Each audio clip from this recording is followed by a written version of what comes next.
Por isso, nenhuma carne será justificada diante dele pelas obras da lei, porque pela lei vem o conhecimento do pecado.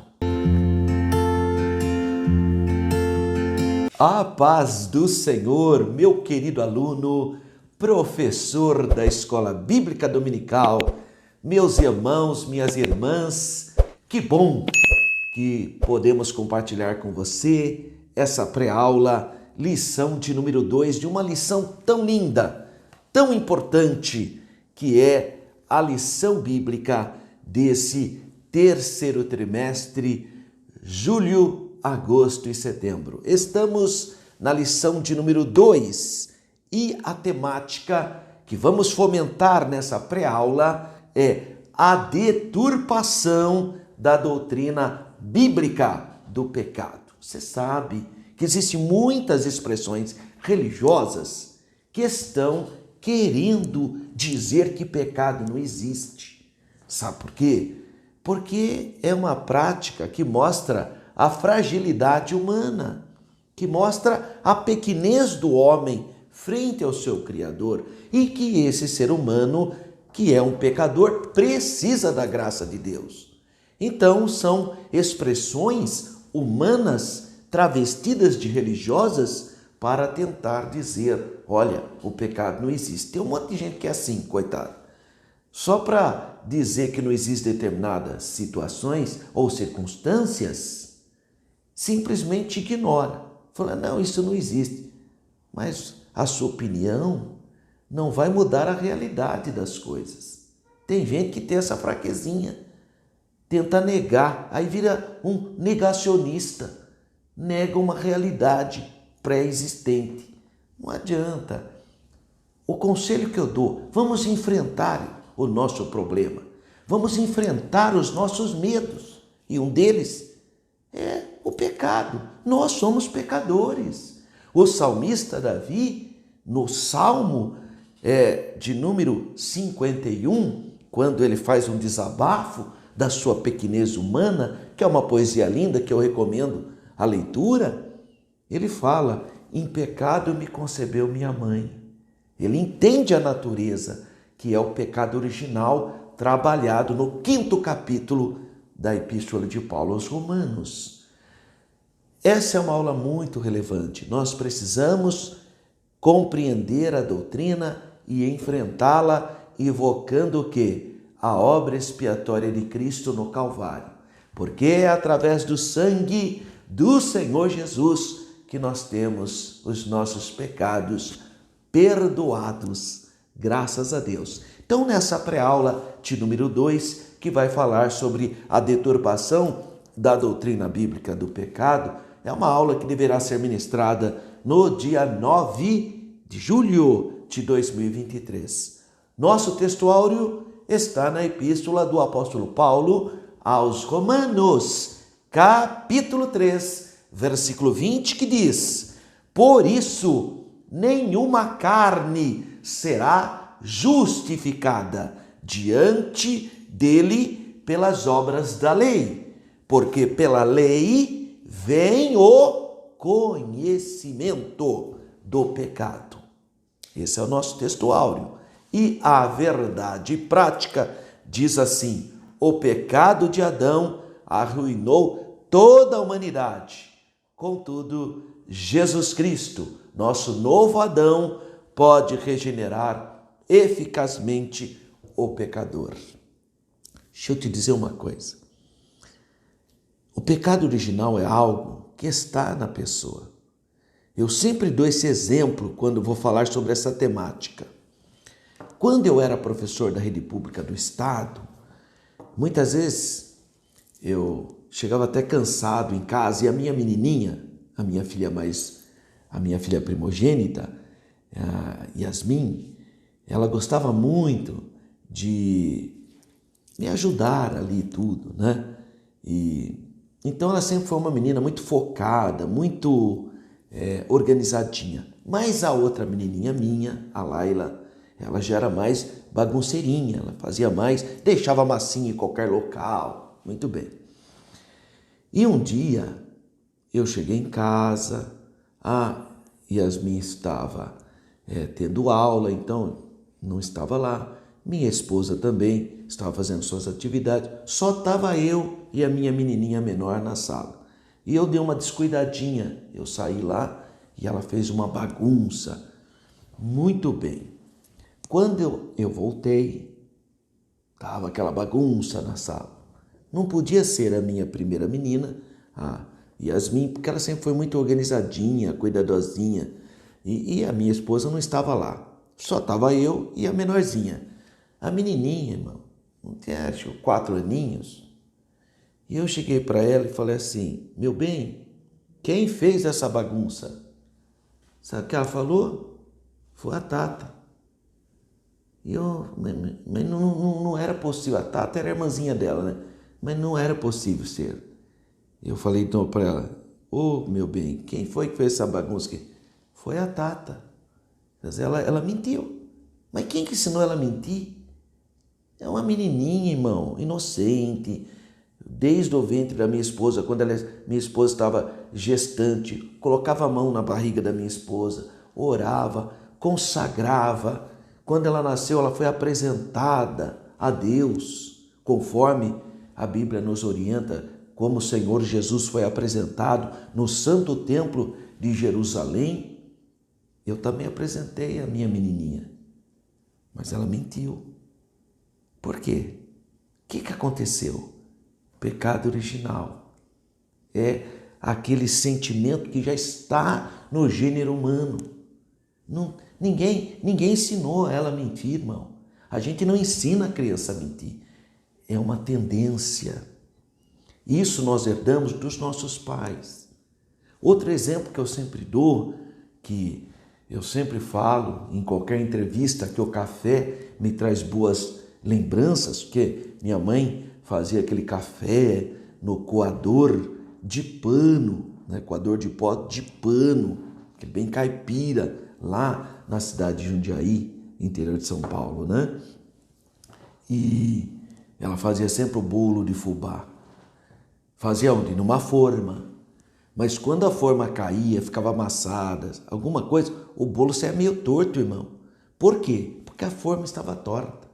Sabe quem é a nossa forma? Adão e Eva. São os nossos pais. Eles ficaram tortos por causa do delito do pecado.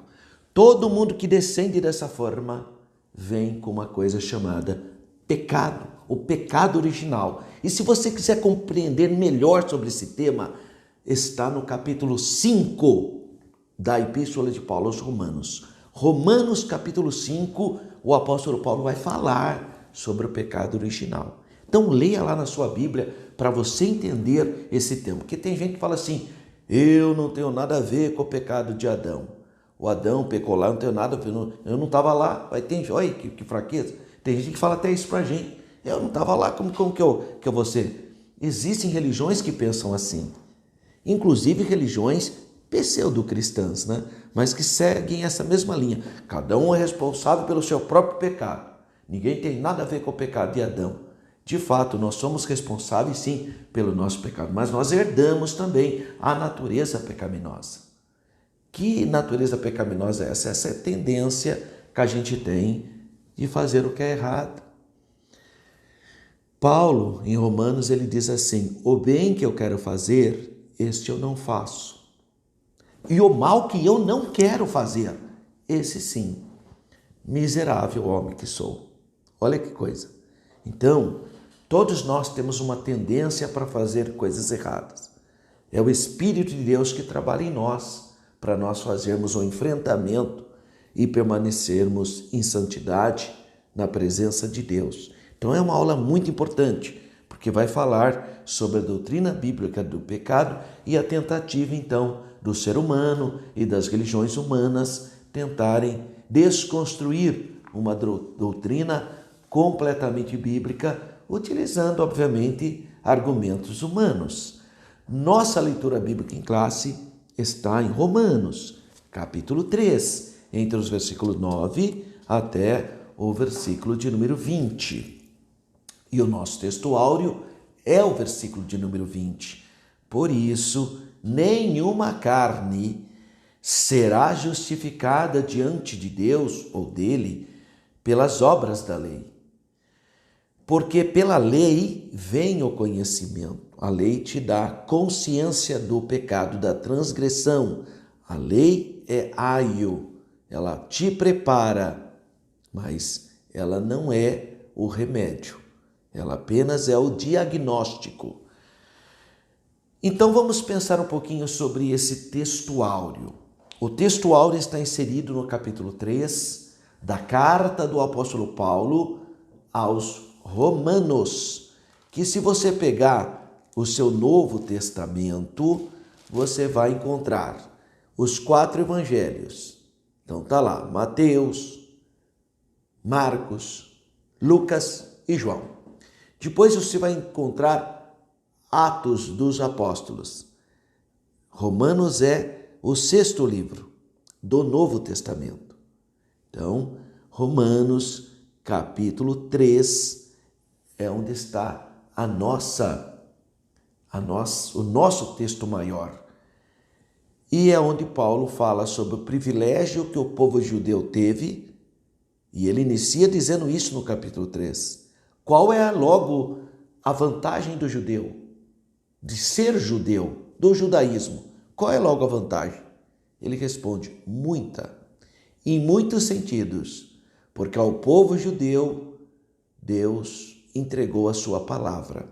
É isso que Paulo diz no início do capítulo 3. Ele faz essa pergunta, esse questionamento.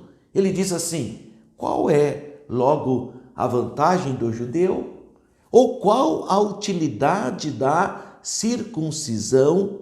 A resposta, Paulina, muita, em toda maneira, porque primeiramente as palavras de Deus lhe foram confiadas.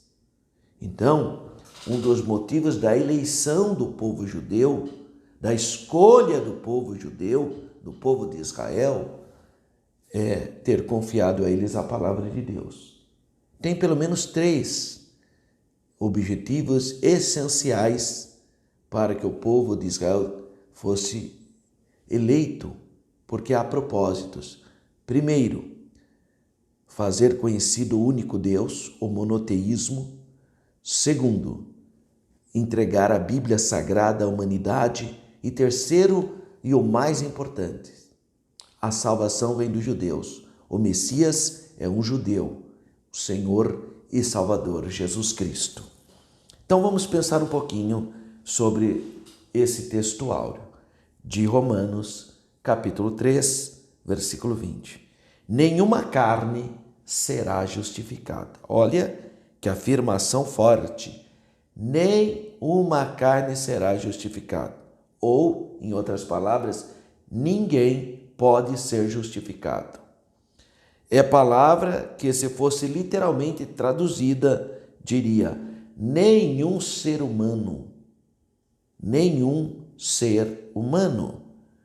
Fica, pois, salientada aqui a fragilidade na natureza humana, a fraqueza do ser humano. Isso se deve aqui ao pecado, à transgressão, o pecado que Adão cometeu, juntamente com a sua esposa, com o seu cônjuge no Éden. Aquele pecado danificou desde os cabelos até a ponta dos pés. Inclusive o seu livre-arbítrio foi maculado pelo pecado. Então tudo no ser humano decaiu. É claro que aí você vê as construções teológicas. Os calvinistas vão chamar isso de depravação total. A nossa lição, o pastor Douglas, que é o comentarista, ele faz uma expressão que eu acho mais adequada, embora os termos são os mesmos. Ele chama de corrupção total. Embora são sinônimas, né, as ideias. Mas depois a gente vai observar que, teologicamente, o calvinismo dará outro, ou vai ressignificar a ideia. Por isso que a gente não usa muito a expressão depravação total, embora não deixa de ser, né? Ele inicia dizendo então: por isso nenhuma carne será justificada diante de Deus pelas obras. Nenhuma carne será justificada diante de Deus pelas obras. Isso significa que as boas obras não justificarão o homem. Eu conheço gente boa, eu conheço gente fina, gente qualificada, gente boníssima, que está pensando que vai ser justificado pelas suas boas obras. Então é uma pessoa correta, sincera, que faz boas obras, com aquela fé de que através das suas obras será salvo ou justificado. Mas a Bíblia Sagrada fala o contrário. Eu não estou dizendo que essas pessoas não sejam sinceras. Elas são sinceramente erradas. Porque o que a Bíblia diz sobre o assunto? Por isso, nenhuma carne será justificada diante de Deus pelas obras da lei ou pelas boas obras.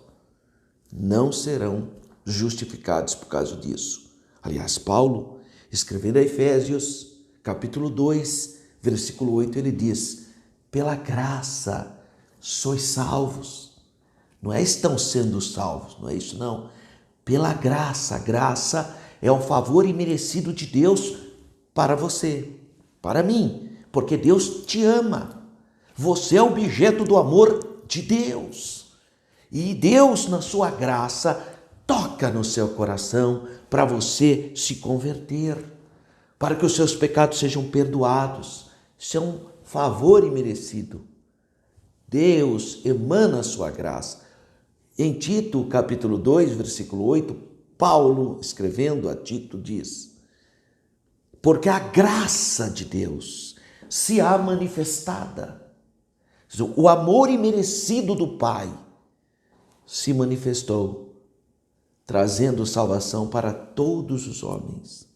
Então a graça de Deus toca em nosso coração, nosso livre-arbítrio é restaurado para confessar o Senhor Jesus como nosso único e suficiente Salvador. E aí, através do sangue de Cristo, que te purifica de todo pecado, você passa a gestar, operar obras, não para ser salvo, porque a salvação antevém a isso, mas por ser salvo. Então, as boas obras nós realizamos não em busca da salvação, mas como fruto da salvação, que a salvação está na fé no Filho de Deus, na fé no sacrifício expiatório do Calvário, na fé no santo sangue de Jesus que nos purifica de todo pecado. Então, quando eu aceito, quando eu creio, quando eu confesso o Salvador de todo o coração e com a minha boca, creio que Jesus ressuscitou dos mortos e efetuou a obra salvífica por mim, então eu passo a viver uma nova vida. E nessa nova vida eu vou produzir boas obras. Nenhuma carne será justificada, ou então ninguém. É isso que diz o texto sagrado. É interessante isso, porque está em foco todos os mortais. Eu, você, todo o gênero humano, que são aqueles que necessitam ainda do quê? Da redenção, né? Porque jamais se arrependeram, não exerceram a fé em Cristo, mas estão fazendo boas obras para se salvarem. Mas nenhuma obra nos justifica diante de Deus. Em outras palavras, por que essas obras não podem me justificar? Porque é uma força carnal, é uma força humana, é uma força que o ser humano faz para alcançar a justificação. É uma atitude carnal nesse aspecto. Portanto, não é a força carnal que vai gerar a fé, mas a força espiritual. E que reside aonde? Na pessoa do Espírito Santo de Deus e não no homem. Quem convence o homem do pecado, da justiça e do juízo é o Espírito Santo. É a pessoa do Espírito Santo. É o Consolador, o Paráclitos, o advogado. Ele é que me convence. Não é a filosofia humana. E a segunda parte diz assim: diante dele, pelas obras da lei, ninguém será justificado. Ninguém será justificado diante de Deus pelas obras da lei. Bom, obras da lei aqui, eu poderia perguntar: do que consiste a lei aqui citada? Que lei é essa? Bom, aí nós temos pelo menos 3 possibilidades interpretativas. Bom, a primeira, para quem separa a lei de Moisés ou segue a linha do santo católico Tomás de Aquino. Tomás de Aquino é da escolástica, um filósofo cristão, doutor da Igreja Católica. Depois de Santo Agostinho, a gente fala de Tomás de Aquino, os 2 grandes santos do catolicismo. Enquanto que Agostinho de Hipona, no século IV, faz uma leitura do cristianismo em uma perspectiva platônica, da cidade de Deus, ou a República de Platão, Agostinho de Hipona vai cristianizar Platão.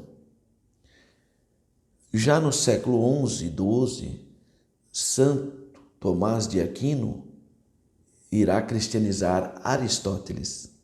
Ele dará uma visão filosófica com base em Aristóteles do cristianismo. Então, enquanto Agostinho de Hipona cristianiza, entre aspas, Platão, Tomás de Aquino cristianiza Aristóteles. Ele que vai tentar explicar filosoficamente a doutrina que não está na Bíblia da transubstanciação, ou seja, quando o pão muda de substância, né? Ou se transforma em outra substância. Mas isso é uma explicação filosófica.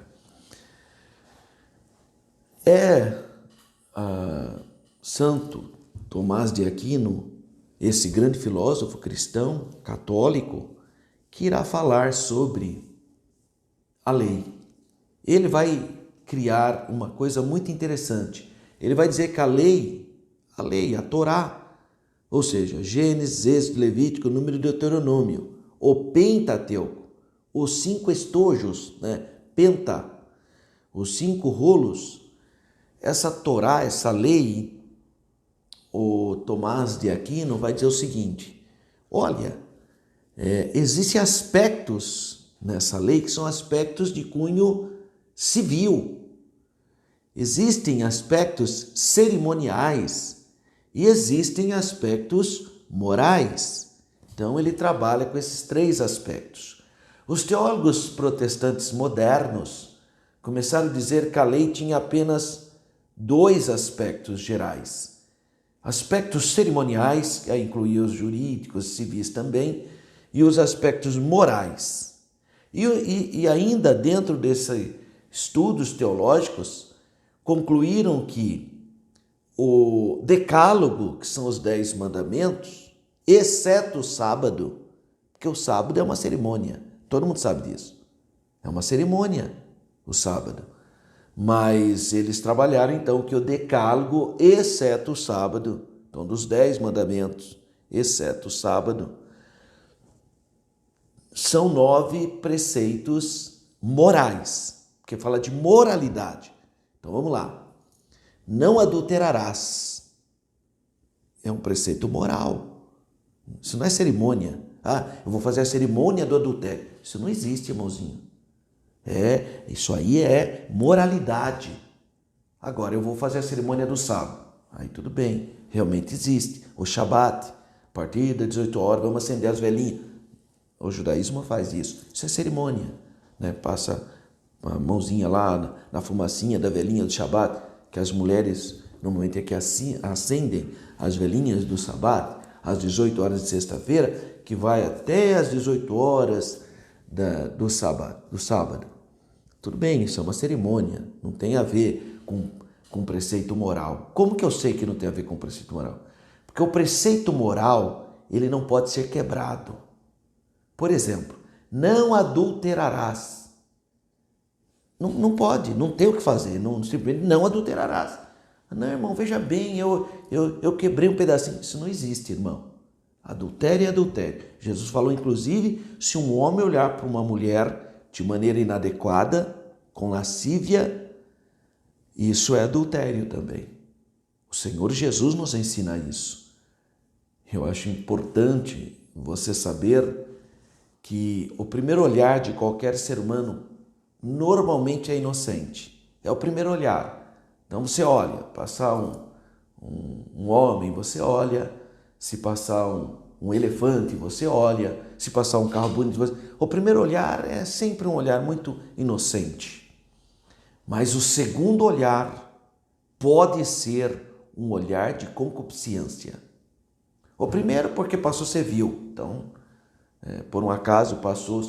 Mas o segundo olhar, que é aquele olhar reparador, um olhar de análise, esse pode ser extremamente um olhar de concupiscência. Então você sai da inocência e pode cair na concupiscência. O que vai gerar esse segundo olhar? Esses detalhes que você vai aferir.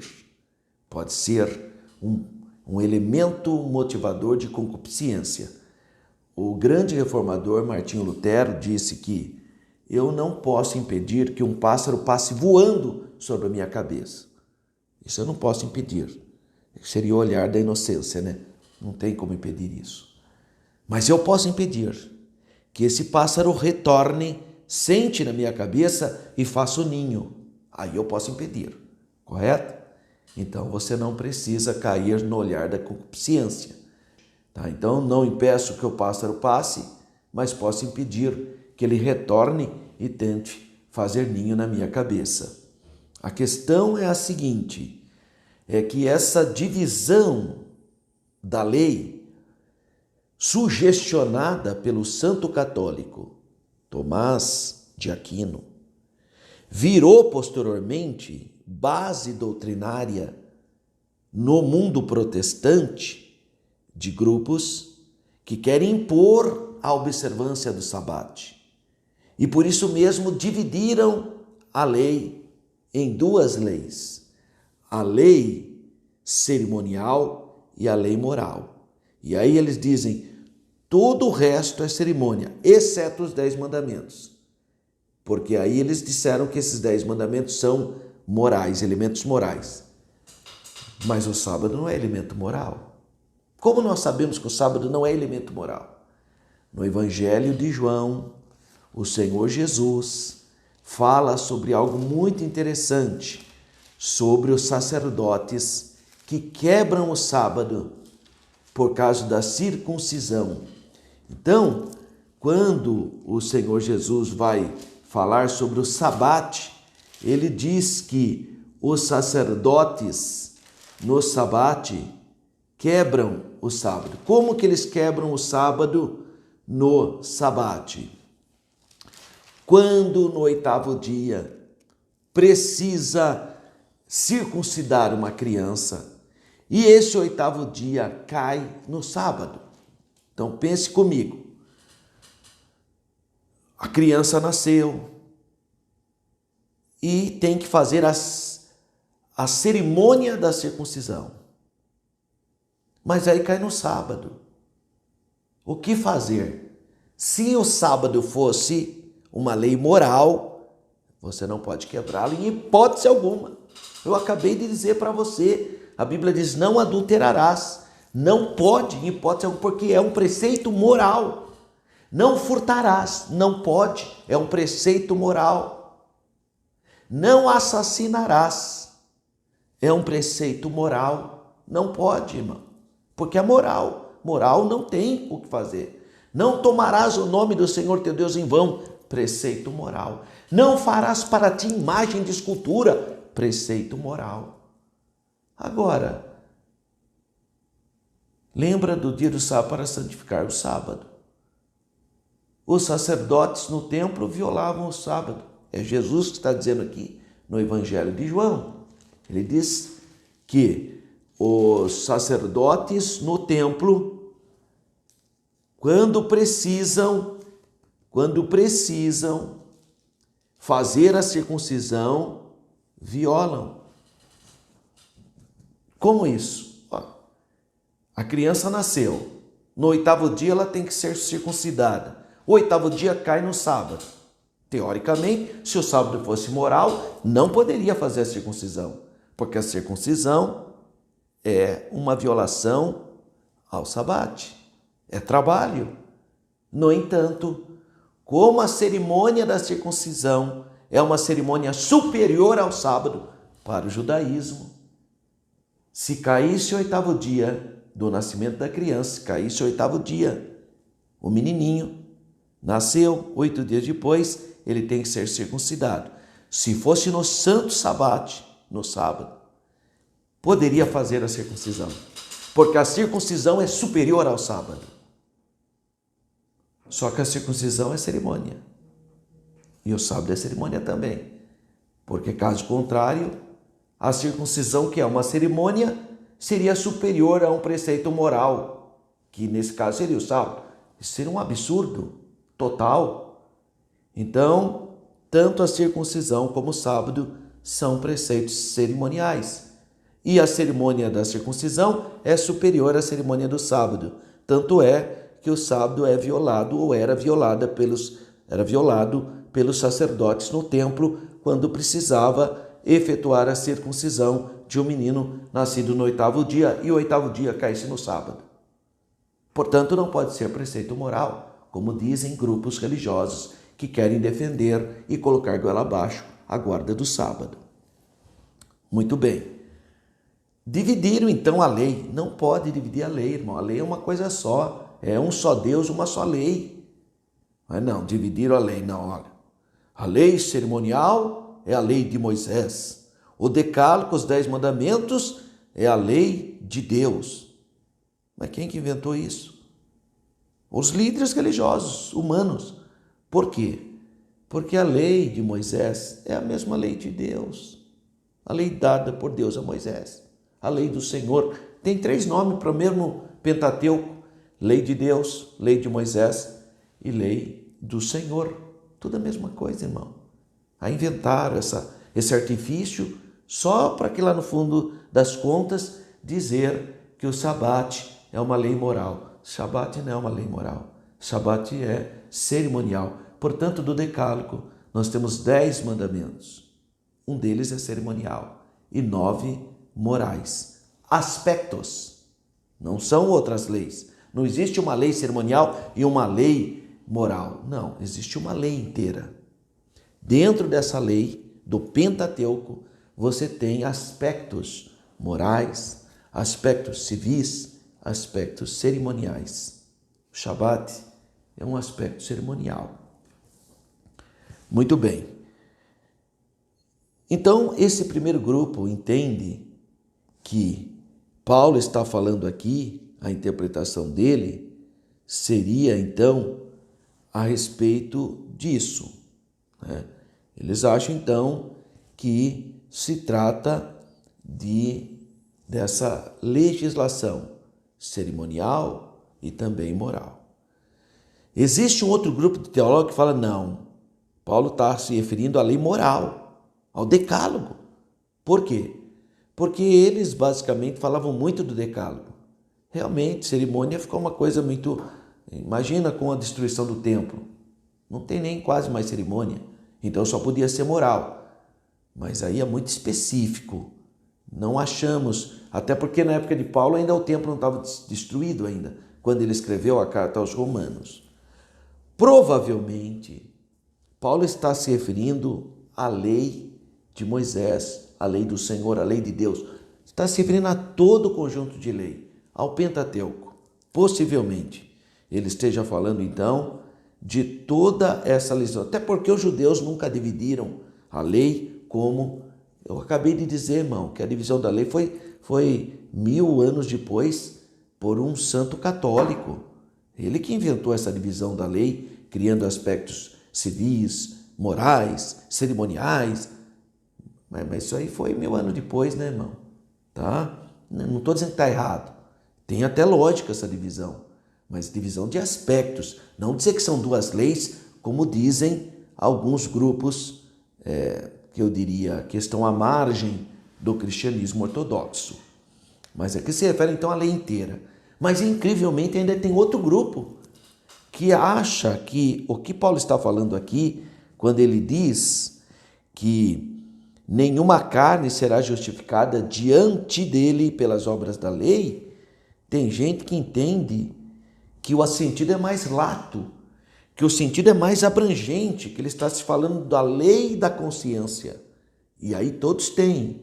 Por mais isolado que seja um povo, há elementos morais presentes na vida daquele povo. Por mais isolado que seja. Até as sociedades mais primitivas. Então, seria a lei da consciência. Bom, Paulo fala em Romanos 2,14 algo que tem muito a ver com isso. Aqui em Romanos, capítulo 2, versículo 14, eu quero ler para você. Olha só o que ele diz. Ele diz assim, 2,14. Porque quando os gentios que não têm lei fazem naturalmente as coisas que são da lei, não tendo eles lei para si mesmos, são lei.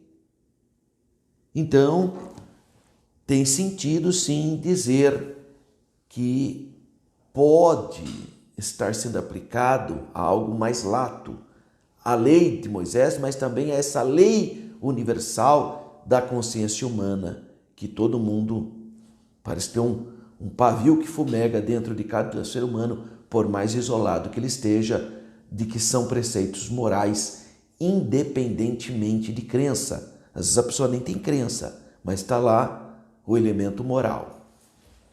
Muito bem. Feitas essas observações, vamos falar um pouquinho ainda sobre obras da lei. Do que consiste então essas obras?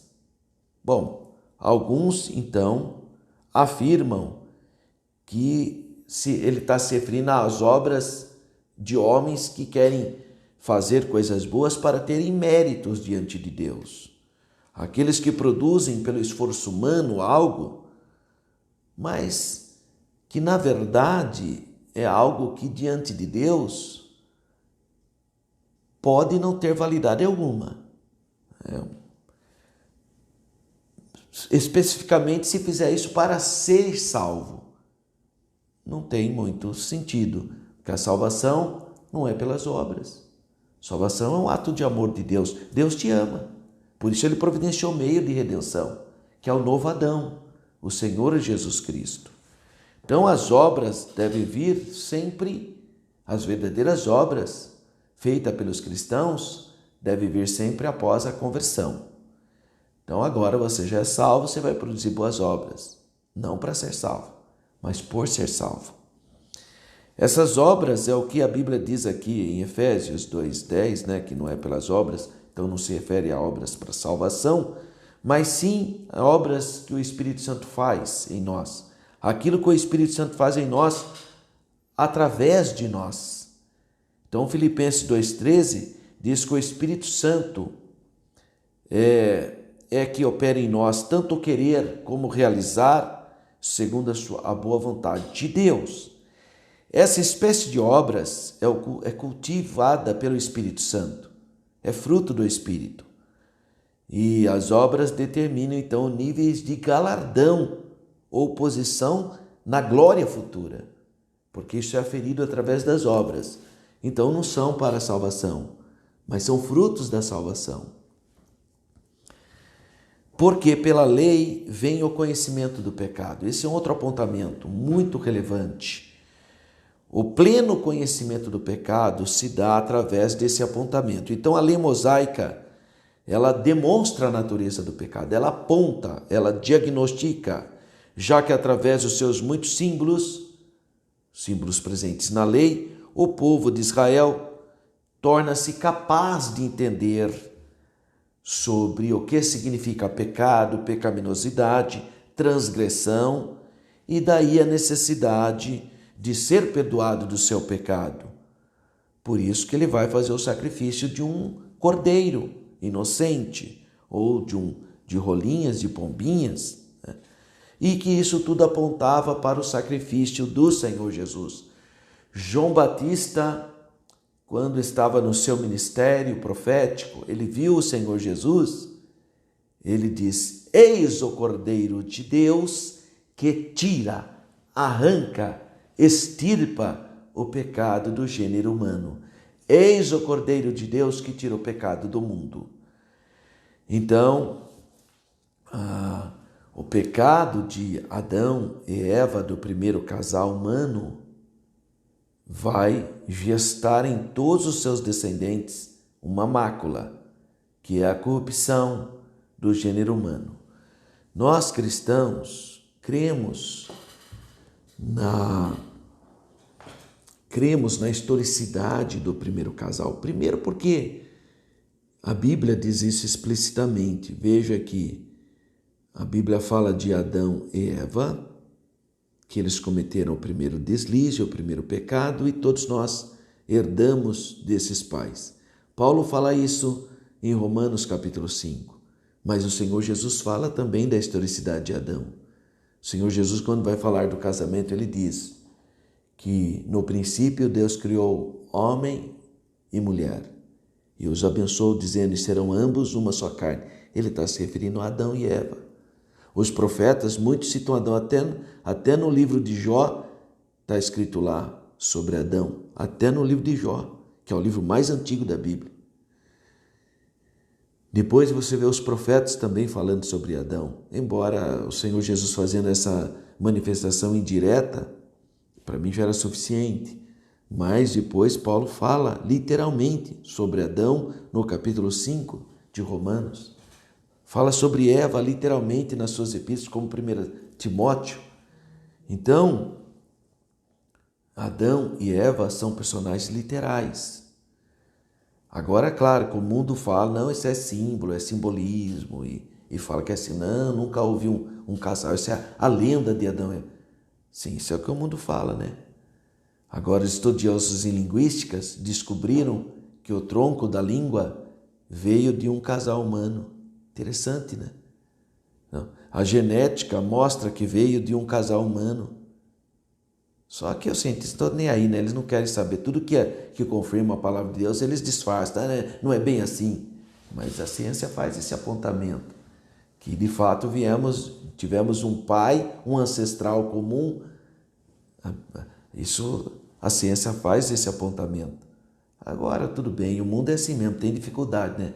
Sabe o que me chama a atenção? Aí eu sou aqui de Campinas, né? Um dia eu estava vendo estava indo para a Unicamp, e aí eu vi lá um carro escrito. É um aluno da Unicamp, um professor, sei lá eu de quem é aquele carro, mas estava escrito lá: eu acredito em gnomos. Olha que situação. Em duendes. Tem gente inteligente que acredita em fada, acredita nessas coisinhas. Aí é normal, né?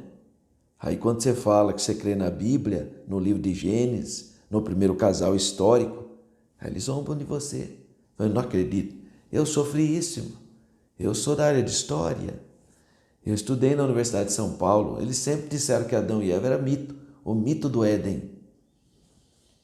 E um dia eu estava dando aula já, muito tempo depois, eu era professor efetivo do Estado, e aí um professor falou para mim, escuta, você não é daqueles obtusos lá, né, fundamentalistas, que acreditam que Adão e Eva é literal, né? Eu falei, eu sou sim, eu acredito.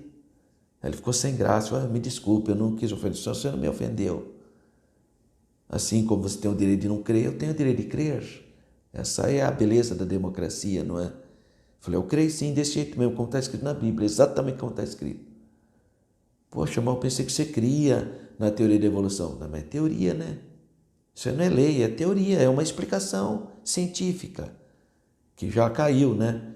Por causa das descobertas do DNA, do código genético, não tem muito mais a ver com a evolução. O que tem é a adaptação, mas a evolução já caiu há muito tempo, porque se é o DNA, se é o código genético, que é a base para um indivíduo, então que evolução é essa?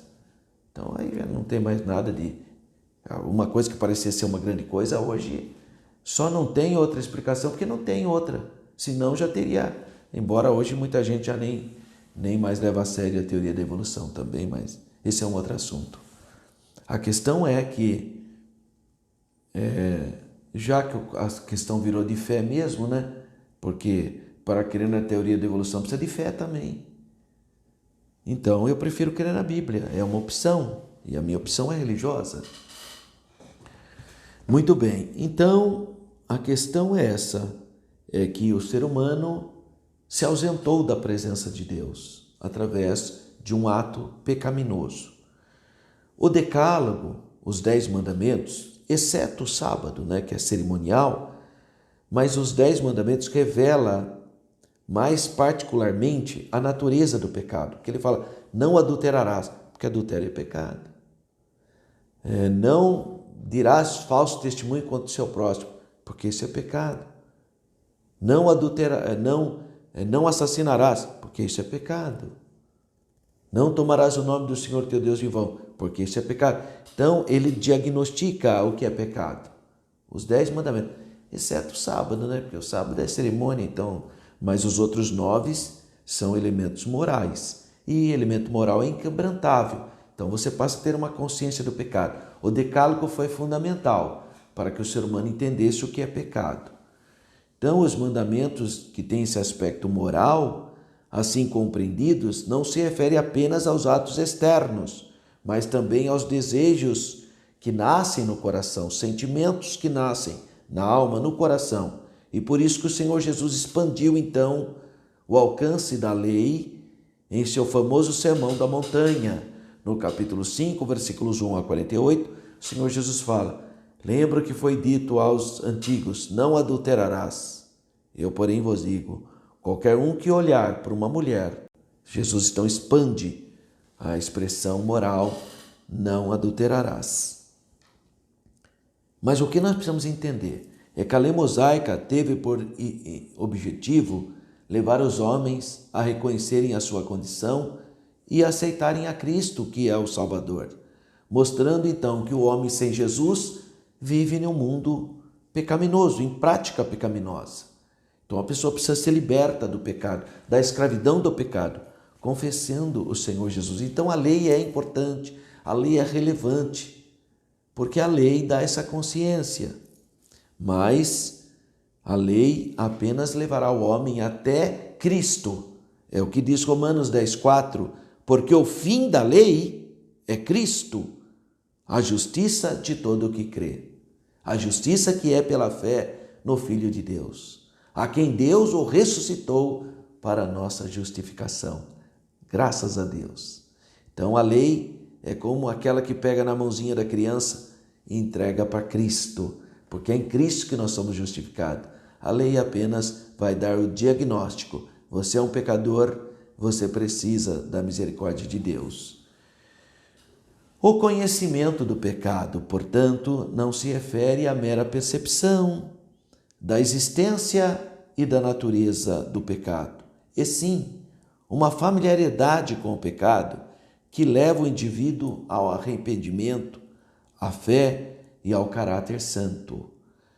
O pensamento que Paulo apontava é para algo que não se reduz a mero conhecimento.